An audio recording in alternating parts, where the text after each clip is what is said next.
There was one franchise you picked out where I thought you were crazy. There was another one where I was like, I thought that was going to be it. And then there was the franchise I took and I ended up investing in that was kind of like in the middle. I was like, I probably won't do it, but I could see where that comes from. So, I mean, I came in with this with a very open mind, and I think that's what people need to do.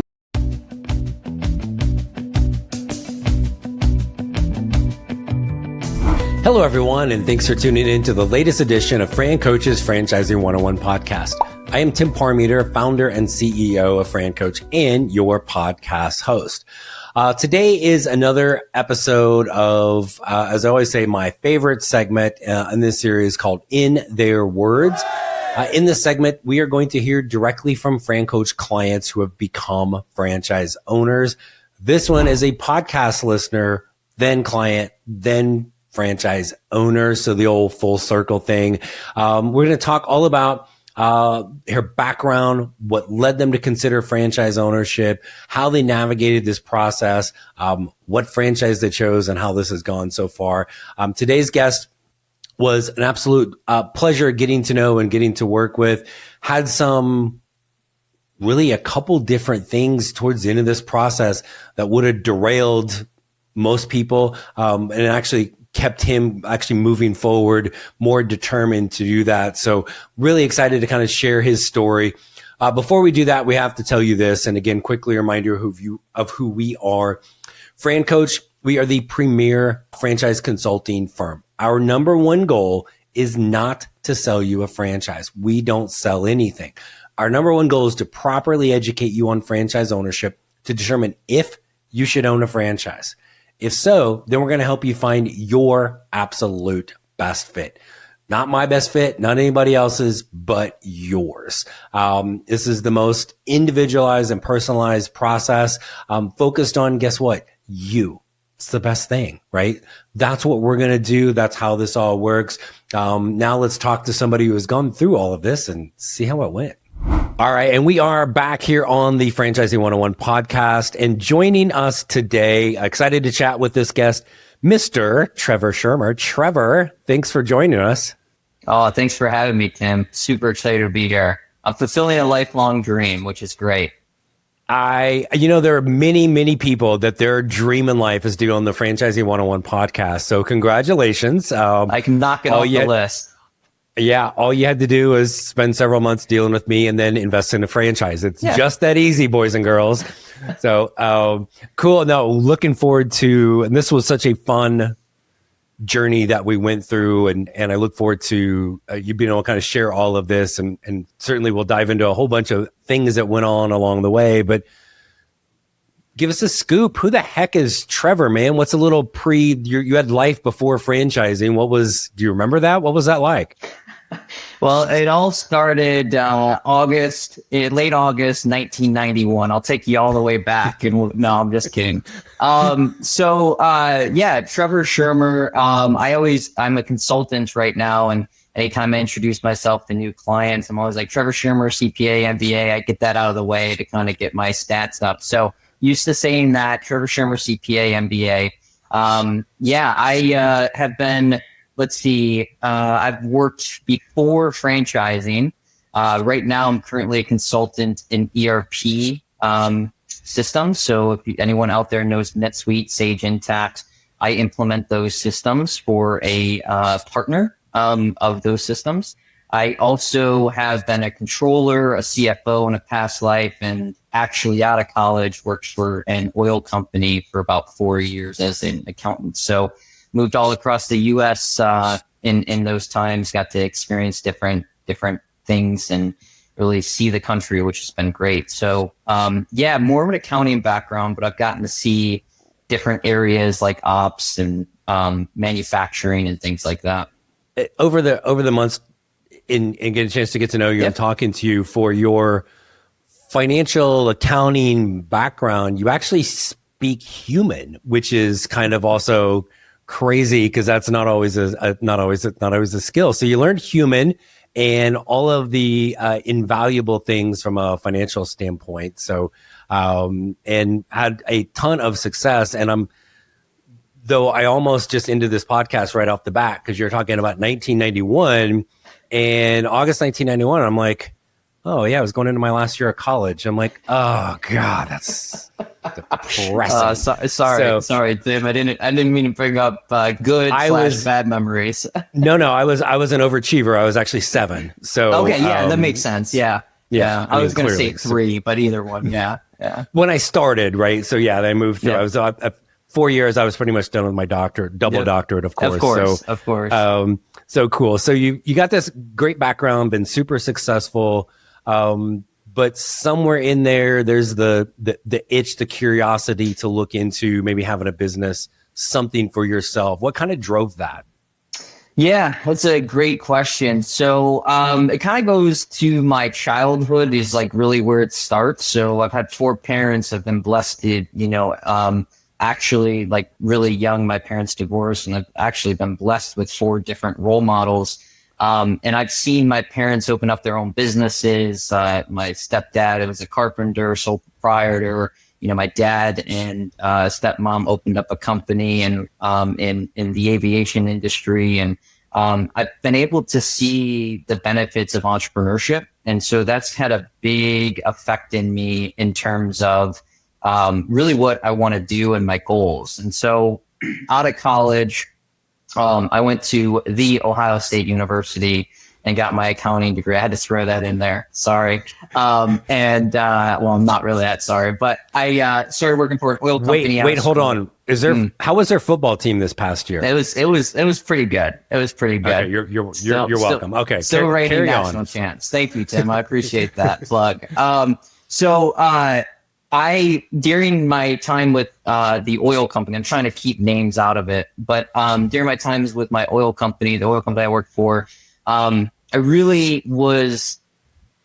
loved the company. It was a great company, great benefits, all sorts of stuff, but there was something missing. There was always something where I was like, there has to be more than this. I don't want to be forgotten. I kind of want to leave a legacy. And so I decided to get my MBA. And I went to Indiana University, so I stayed within the Big Ten. Go Hoosiers. Yep, go Hoosiers, absolutely. And so at the Indiana University, Kelly has a phenomenal entrepreneurship program. And so I majored or specialized in that, really thinking that was what I wanted to do. But I got used to a certain lifestyle that I wasn't going to be eating ramen, right? I didn't want to do that. And so I took a class called Entrepreneurship Through Acquisition during my MBA. And it was this gentleman who started basically his own private equity company, buying businesses, but he didn't sell them. So he kept them. And I was like, this is what I want to do. And even better, he was leaving this for his children. He was building a legacy and leaving this for his children. So I graduated from IU end of 2019. And over the last 6 years, I've been looking at buying a business, off and on through while also having a stable job and all of that. And this time last year, I actually, about this time last year, I had a letter of intent to buy a business in Virginia.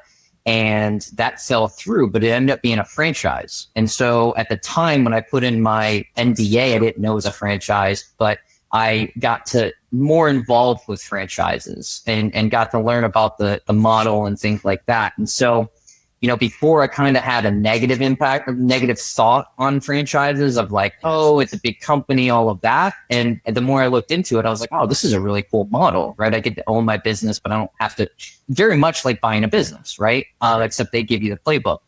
So that fell through in December of 24. So about 6 months ago. And then I decided, well, maybe I start looking for a franchise myself.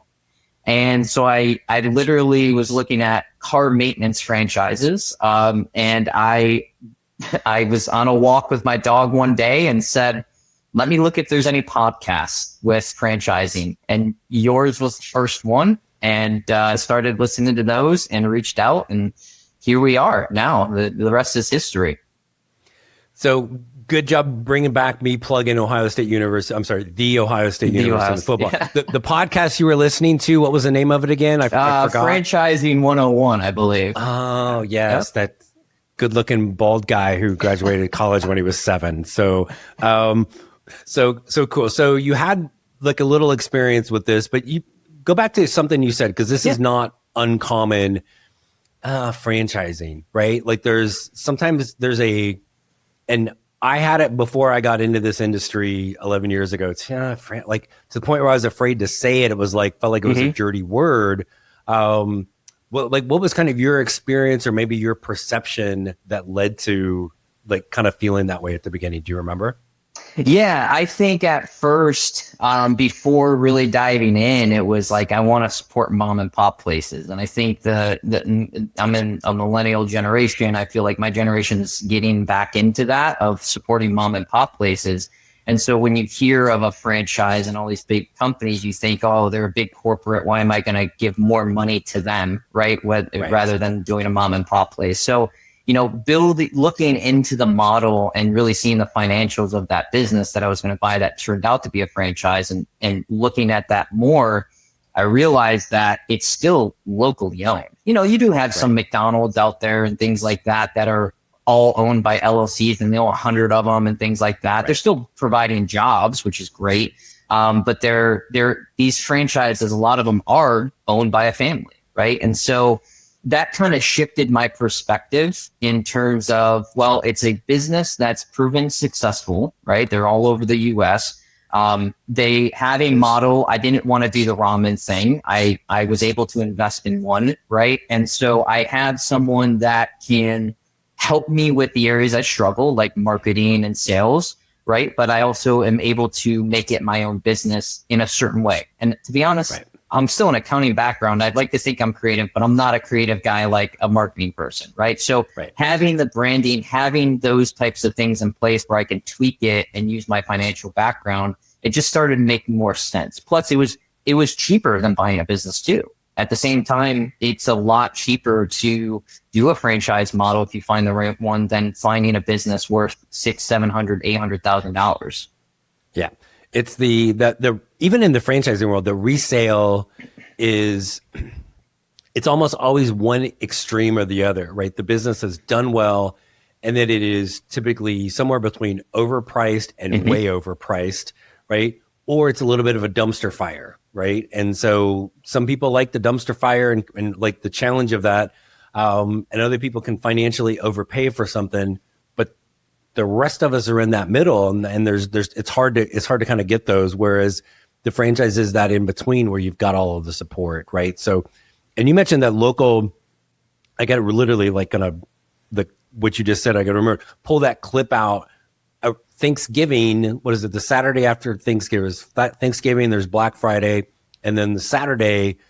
I've heard like it's Small Business Saturday, right? Yep. And so I literally 7-8 years ago had like gotten this big old fight with a friend of mine because I was on Saturday and texting back and forth. Like, oh, I'm getting lunch, right? Like, where are you getting lunch? Well, it was a sandwich franchise, right? And they just got all cranky with me. Like, you're supposed to be supporting local business. I'm like, the owner's like I've met the owner. Like, it's Bob right back there. Right. Like he lives down the street, right? Like they really are. And so that's I'm glad you brought that up because it is sometimes a myth that it's like, because you see the brand, especially the bigger ones, you see it. So you think it's this big corporation, but it's owned by Trevor down the street. Right. And really there is that local connection, which is why they do it in the first place. So they're not hiring managers all over the place. They literally have that ownership component. Right. So, yeah, I totally agree. So very cool. So we get connected. We start looking at some franchises, and you've got your background, and then kind of what you had been looking at, and then we get into this, and then it gets usually once we get to the franchises, it's kind of off the rails pretty quickly, right? So, and I think we looked at 3, maybe 4 to begin with. I was trying 3. I think 3, right? So, can you remember back to what that kind of thought? What was going in your mind at the time? Yeah. There was one franchise you picked out where I thought you were crazy. There was another one where I was like, I thought that was going to be it. And then there was the franchise I took And I ended up investing in that. Was kind of like in the middle. I was like, I probably won't do it, but I could see where that comes from. So, I mean, I came in with this with a very open mind, and I think that's what people need to do. When I was looking in December, I was reaching out myself to other franchises in the car maintenance place, and you didn't even pick a car maintenance franchise for me, right? Based off of our conversation. So I was, part of me thought you were crazy and I was going to be stubborn and still go into that. But I was like, well, this guy does it for a living, right? So maybe I should trust him a little bit and be open-minded. And that's the key to this is staying open-minded with this whole process. And really, even though you don't think you're gonna, that one franchise that you picked that I kind of knew wasn't gonna, I still met with them. I was still going through the whole process. I knew pretty quickly that it still wasn't going to be my franchise, and I let them know, but I still wanted to give it a chance. So there was a lot of excitement, a little bit of trust that went into you to try to figure out and make sure that this was the correct franchise. And I think really it goes back to just trusting the process, right? And that's kind of what I did. This, even on the first call, I was like, okay, we'll go in with an open mind, totally different than what you were expecting in terms of it. But I also learned new franchises, right? Things that I didn't even realize were like industrial hose franchises. I was like, I didn't even know that was a thing. So, I remember a lot of trust being placed in you, a lot of excitement, a little bit of hesitation, but really not too much. It's and it is the open mind is key, because even if the one that was the first one gone, there were a couple little background things where like it was either going to quickly jump to the top or is going to quickly be gone, and it either way it doesn't matter. But you're still learning new things, and even on that one, you get on there and you're like, I don't think this is it, but maybe, right? And it turns out not to be, but you learn things that then help drive us the other direction, right? And so, and then what does happen? It's usually either. This was kind of funny. It was usually either like the one that's at the bottom rises to the top. Every now and then, the one that's at the top stays right there, and you have this other one just kind of sitting in the middle, just like hovering. And as time went on, well, let's do this. Let's do the we'll do the brand reveal. We're going to talk about a gender reveal here in a second. But what is the franchise that you now own? So Stand Strong Fencing.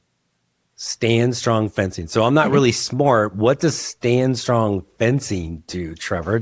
Do tell. That's a good question, Tim. I don't know. I'm just kidding. I still have yet to start it, so I'm still learning. But obviously, I know the basis of it. So fence installation and repairs, right? So that's the broad business model. Okay. You know nothing about fencing. I was just going to say, how many years of experience in fencing industry do you have? Zero. Okay. Yep. And when we were building all of this out, how many times did you say the word fence during this? Probably a big fat zero in some I don't brands, think. right? I don't think, unless I was building fences between you and me, but I wouldn't have said that out loud. Yeah, you were trying to fence some of the watches you stole or something down the street. So. Tell what show I've been watching on Apple TV. So what is this? Friends and Neighbors, right? Anyway, that new one. Yep. With John Hamm, yeah. So you're welcome, Apple TV. Thank you. Yeah, exactly. Shameless plug. Yeah. Yes. So and if you'd like to have the Franchising 101 podcast on Apple TV, so what was it as we get going through here that for you kind of rose that one up a little bit? Yeah, so multitude of different things. So are we allowed to talk about the other franchises, Tim, or is we can, because we're friendly here, and okay. and plus industrial and hydraulic hoses limits that to like one. So, Yeah. So PureTech was the other one I was strongly considering. And that was the one that I honestly thought was going to be the franchise I went with. I but I worked in an oil company at the refineries. I'm very familiar, work well with blue collar. I worked as a controller of a manufacturing floor. Vertec is more blue collar. I thought, like, given my background, oh yeah, this is going to be it, right? Like I was looking hard into that, doing everything for that, and Stand Strong was kind of on the wayside. So, so I was still going through the process, and I was really, if you had a significant other, work with them on this, get their input, because that's what I was doing with my wife, working through this. And, it started to shift. I think it was early March. So about a month and 6 weeks into the process after the brand reveal, working with you, Tim, where I started to discover that Pertec was probably a little bit more of a full-time model. And there was a lot of things going on in my life that we can get to that I wanted the option to do as Horsepower Brands, the owner of Stand Strong says, do a semi-involved, or I wanted the option to do semi-involved or semi-absentee for use that don't know the Horsepower brand, for a franchise model. And I thought that Stand Strong started to, after reviewing that, there was a lot more potential to do that. So it was the ability to kind of keep my day job, which I liked, while getting my wife into the business, and she was more into the fencing side and being a project manager. That really shored up the decision, and it went from Pertec being top to then Stand Strong being like way ahead into the lead. Yeah. It and once again, your open-mindedness to this and having the conversations and really getting down to some of the things that are the biggest differentiators. It's rarely the things people think it's going to be about at the beginning, right? And so, and let's be honest, listen to the better half when in doubt, from this stuff. So, so we're kind of getting to the point where we're honing in here on Stand Strong, but we got some other things going on, right? So you're working, you guys are living in Nashville. Mm-hmm. But you don't want to stay there. You want to move. And as I recall, like, yeah, I wouldn't mind moving to any one of these 74 cities in the eastern half of the country. 25 states. Yeah. Right. Exactly. Right. So we really narrowed it down, which was awesome. But we did kind of get a couple key ones that we liked. So we're thinking about that. You had a awesome thing happen from a job standpoint. And then we have a pretty significant life thing that all of a sudden just kind of happened. So like, if you don't mind, share a little bit of that, because of course it wasn't just like the process and starting a franchise, which is a lot. You had a couple other things pop up. Well, what were those? Yeah. So when we met in mid-January, Tim, and I think the brand reveal was in more mid to late January. Then I found out my wife was pregnant with our first child at the end of February. So, mid to end February. So, and then there was some other things I was working on as well in the background that we're not going to get into. So it was like, and that was a pretty significant life-changing event as well, on top of the pregnancy, on top of the promotion that happened in May. So, and a move, because we knew that we didn't want to stay in Nashville. So a lot of different aspects going on in my life that, while also trying to achieve this lifelong dream of mine to open my own business too. It was a pretty hectic thing. I thought the lifelong dream was to be on the podcast. Well, so that too. You can have multiple lifelong dreams. Good point. You can't just have one. No, good point. Well, you need one now because you've achieved the other two. Yeah, exactly. So, like, there's not enough things in this process looking at franchises that can scare the crap out of people. You get a promotion, which never in the history of promotions does that mean less work. Of course. So you've got that. We're relocating, which is always super easy. But we're not just like switching from apartment 201 to apartment 203. We're going to another time zone, right? Yep. And so we got that. And then, oh, by the way, here's baby number one. Holy hell, what have we gotten ourselves into? Any one of those would have rightfully had people stop in their tracks and go, whoa, whoa, whoa.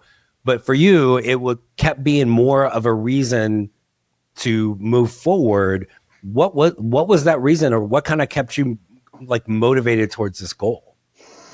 Honestly, it's a couple of things. One goes back to just owning a business and building a legacy and generational wealth. My goal is not just to own one franchise, but multiple businesses, whether that's multiple franchises, a combination of businesses I buy, I start as a franchise.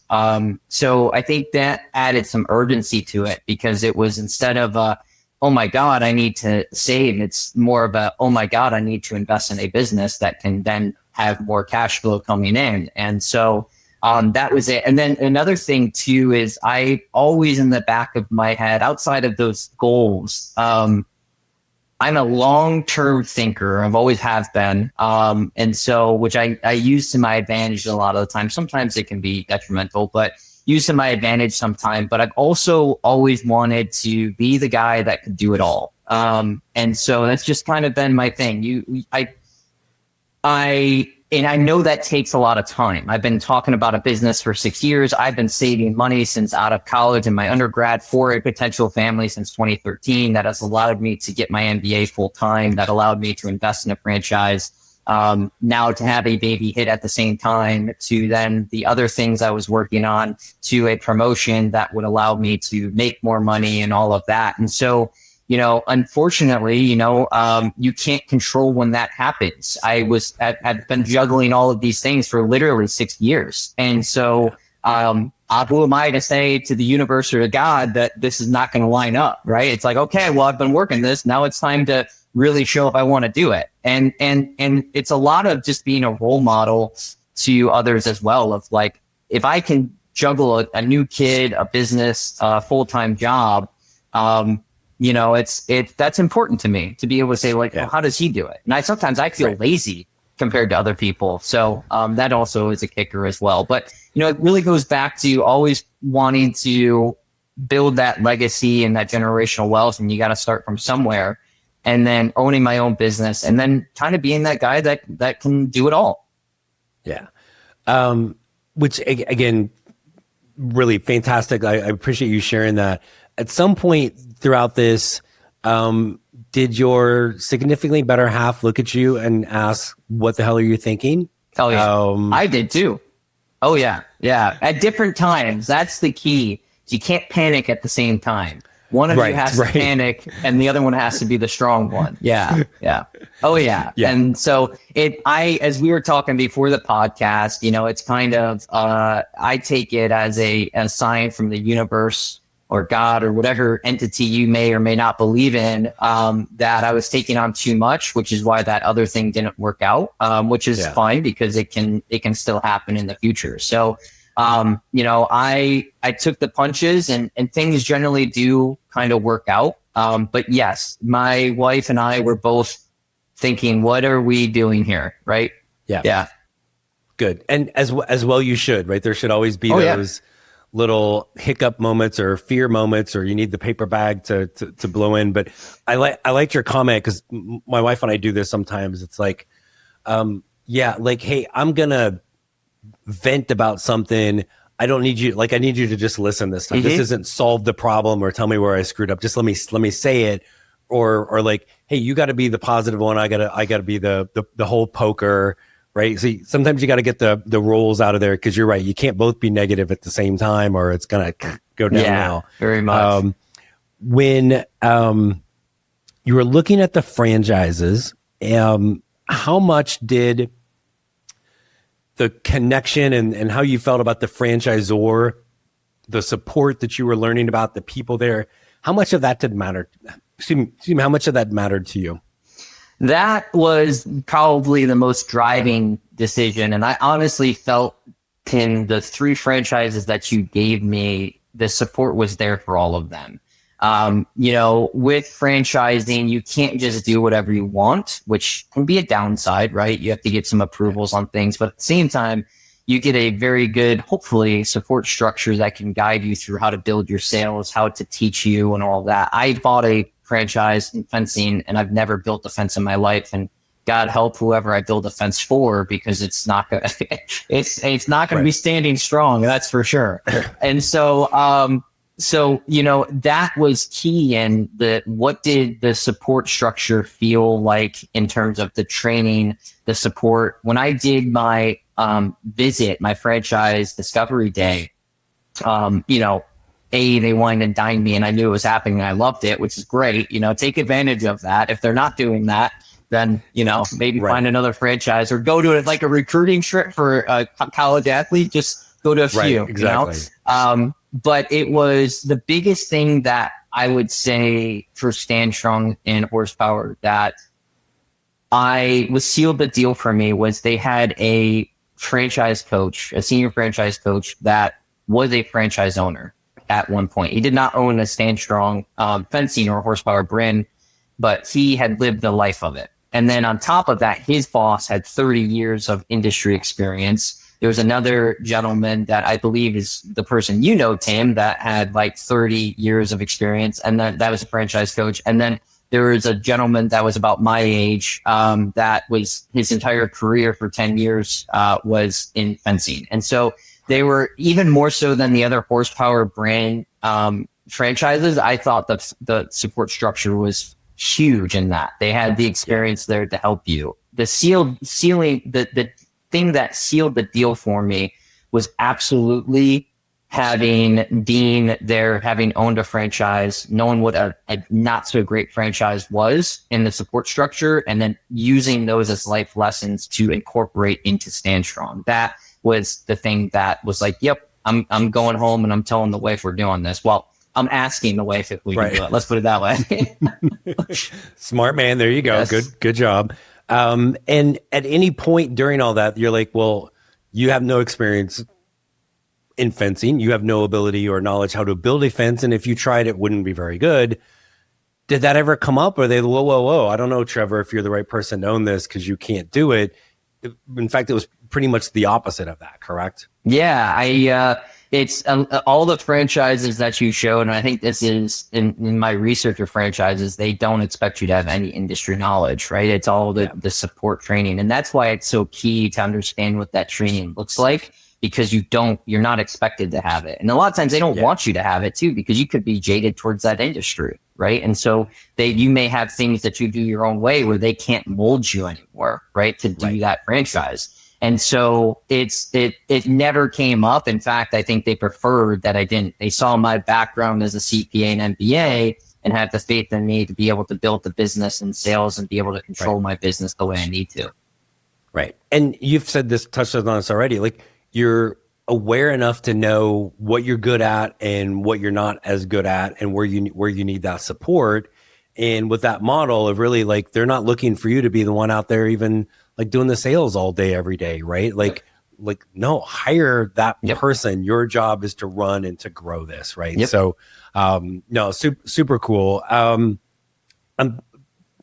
thank you enough for coming on here. We are still in the process of we got to have a baby. We got to get moved. Do we have kind of a target for when we are getting this thing launched? I have to be careful because of some NDA stuff that I signed. So everything will have taken place this time next year. Let's put it that way. That's about all I can get into. Yep. Got it. And it may or may not be in Philadelphia. It will be, yes, in Philadelphia, Montgomery County, which is appropriate because my wife's last name is Montgomery until she finally changes it to my last name on this next move. She's only had like 8 moves to do it, and it's like never come up, which is fine. I actually don't really care. Yeah.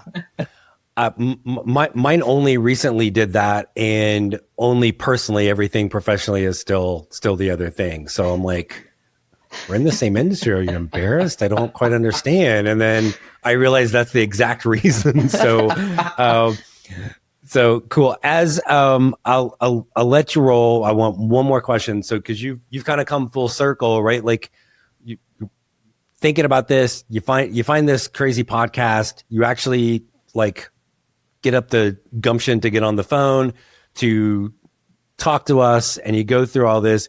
Now there's basically, Trevor from 8 months ago sitting there listening to this, wondering if this is for them, what's maybe a piece of advice you would give somebody wondering if franchise ownership could be for them?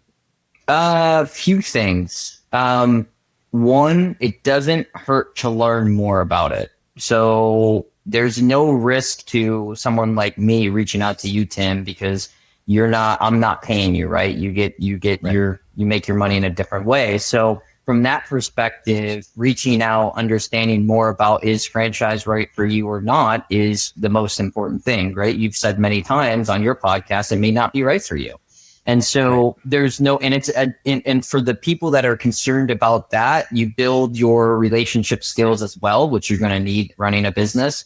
And you also give the franchise coach a potential prospect in the future. Now may not be the time, but they have your name, they can reach out to you. So it is mutually beneficial. Not to say that people should spam you, Tim. I'm not saying that. But at the same time, don't be afraid to reach out and learn more. I've learned way more about buying a business through that failed LOI, about funding and things like that than I thought possible. And the other thing, I actually heard this from a Stand Strong fencing owner. They were an amazing couple. They owned a doggy daycare in California called Barkminster Palace. Barkingham Palace. Sorry. It took me a minute to get there. Barkingham Palace, which I thought was hysterical. But I think they were mid 60s. They were doing this as a retirement thing. They wanted to stay involved, stay sharp. And it was my favorite owner's call, but the husband said, don't overthink it. You'll get a sense of it's a good business or not. You're going to get a sense with the franchise if you can trust them or not. Don't overthink it, and don't make excuses for the franchise either, right? Like if you really want to do it, don't make excuses, but don't overthink it too. Is this the right decision or not? You only live once. It's cliche to say. I'm 33. I got a kid coming on the way. It's a big investment, but at the same time, I looked at it from a perspective of 10 years from now, what am I going to regret? Not pulling the trigger or pulling the trigger? Because what I'm going to learn in that, I don't think I'm going to lose money. I wouldn't have done this if I am, but even if I do, that's going to build me to bigger and better things, hopefully, to fulfill that dream of owning multiple businesses. Yeah. Awesome. No, I absolutely love it. And exactly what he said, basically. So, Trevor, I can't thank you enough for spending some time. Congrats again on the baby and the business. Thank you. The move, I'm busy that day. Otherwise, I would be right there with you. But I'll be there in spirit. Yes. I can give you the name of some good franchises that do moving if you want. we moved so much. We got our favorite moving company. So this is one that we've moved ourselves most of the time, but this is one, being my wife's going to be 6-7 months pregnant at that point, that we're like, nope, we're hiring this out. This is a business expense. Yeah, I feel like that is something everyone should experience a couple times, of moving yourself and loading up the U-Haul or borrowing two friends' pickup trucks and all that. And then you become a grown up and you're like, oh, hell no, I'm paying somebody to do this. So, well, good luck with all of that. And again, I can't thank you enough for coming on and joining us and, fulfilling another one of your lifelong goals. So thanks, Trevor, so much for coming on today. Thank you, Tim, for having me. It's been a pleasure. I'm looking forward to getting back on after I start, and maybe I'll be maybe my attitude will change, but I don't think it will. It probably will. I don't know, Tim. That's a good question. Right, and you get a baby and you're burping, and exactly. Yeah. You'll be clueless to whatever else is going on. Just that's all it'll matter. So no, absolutely. Let's get you back. Let's do this again. So thanks so much, my friend. I appreciate it. Yeah, appreciate it, Tim. Thank you. Thanks again to Trevor Schermer for joining us, the new owner of Stand Strong Fencing in Montgomery County of Pennsylvania. So thanks to Trevor. Thanks to all of our loyal podcast listeners. If you haven't yet, hit that little button that lets you subscribe, follow, dare we say even like us or give us a nice little 5-star rating, please. All those things would be great. Remember to learn more about, if you want more than just the podcast, check out our YouTube channel.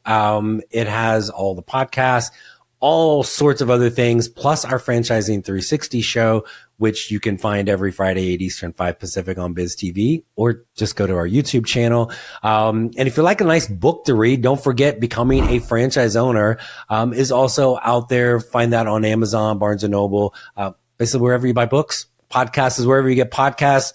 Our YouTube stuff is where you get YouTube stuff. Clever, right? And when you're ready to learn more to see if this might be a pathway for you, FranCoach.net is where you find us and our team at FranCoach. There is never, ever any fee for our service. We're going to educate you on what this is all about to see if it's for you. And if so, find you the best one down. That's us. Until next week, we will see you then. Thanks so much for tuning in, and we'll talk to you soon.